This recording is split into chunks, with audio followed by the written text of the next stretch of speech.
Viewers আসসালামু আলাইকুম। আপনারা ভালো আছেন সবাই?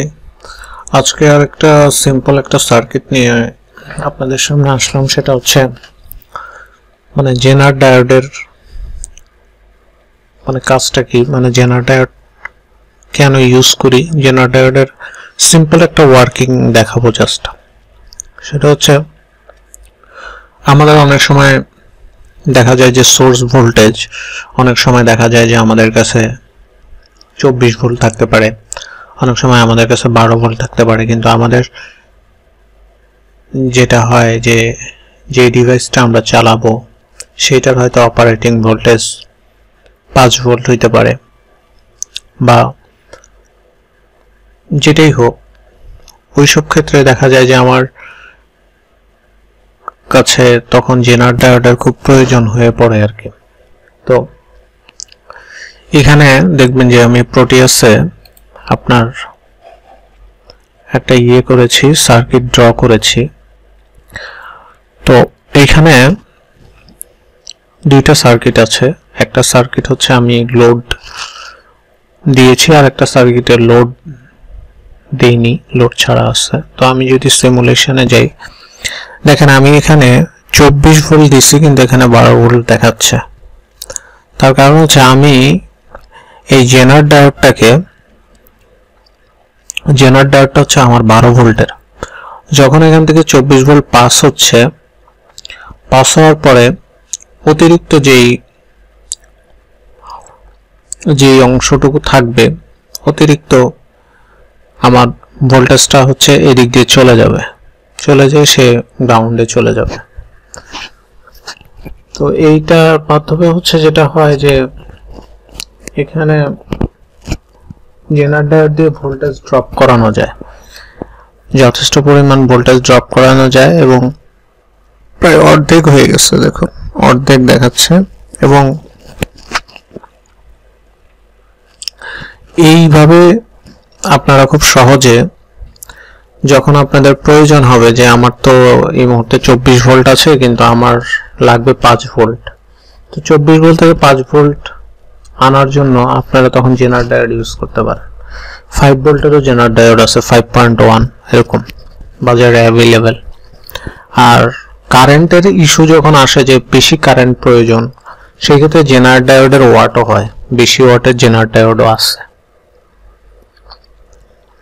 এখন সেম একই জিনিস হচ্ছে, দেখেন আমি এখানে একটা ব্যাটারি সেল দিচ্ছি। তো এখানে 10টা সেল হিসাব করি, যে 10টা সেল 1.5 ভোল্ট, তাহলে 15 ভোল্ট দেয়।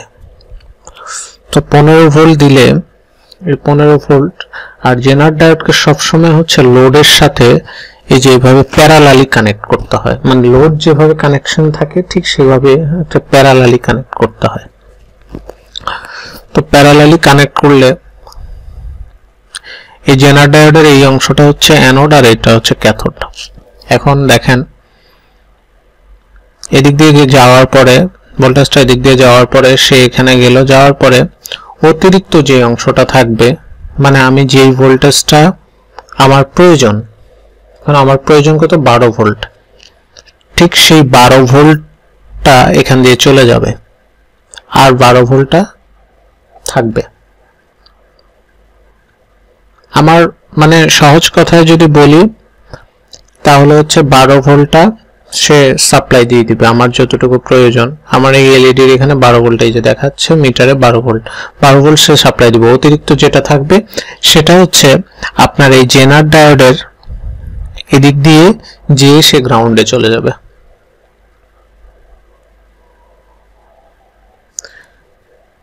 এখন আমার এখানে 12 ভোল্ট না হয়ে আমার এখানে 5 ভোল্ট হইতে পারতো, তখন আমি জেনার ডায়োডটা পরিবর্তন করে 5 ভোল্টের জেনার ডায়োড ইউজ করতাম। আমি 4742, সেটা হচ্ছে আসলে 12 ভোল্টের জেনার ডায়োড। এখানে সোর্স ভোল্টেজ 24 হইতে পারতো, এখানে সোর্স ভোল্টেজ 30 হইতে পারতো, এখানে 50 হইতে পারতো, কিন্তু সে আমাকে 12 ভোল্টই দিবে, এরকম। তো ভিউয়ার্স, খুবই সিম্পল একটা ইস্যু ছিল, বাট খুবই জরুরি। এবং এসএমপিএস চার্জার বিভিন্ন জায়গায় হচ্ছে এই জেনার ডায়োডের ইউজ আছে। দ্যাটস ওয়াই হচ্ছে আমি আপনাদেরকে এই সার্কিটটা দিলাম, ড্র করলাম। তো আশা করি সবাই বুঝতে পেরেছেন, আশা করি ভালো থাকবেন। আগামীতে হয়তো আরো ভালো ভালো ভিডিও নিয়ে আসবো। আসসালামু আলাইকুম।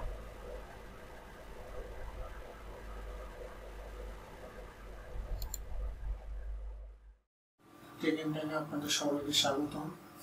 আপনাদের জন্য আরো একটা গুরুত্বপূর্ণ ভিডিও আপলোড করলাম এবং টেক এন্ড টেনের সাথে আপনারা থেকে আপনারা এই চ্যানেলটিকে সাপোর্ট করবেন এবং আপনাদের জন্য যাতে আরো ভালো ভালো ভিডিও আমরা তৈরি করতে পারি। ধন্যবাদ, ভালো থাকবেন।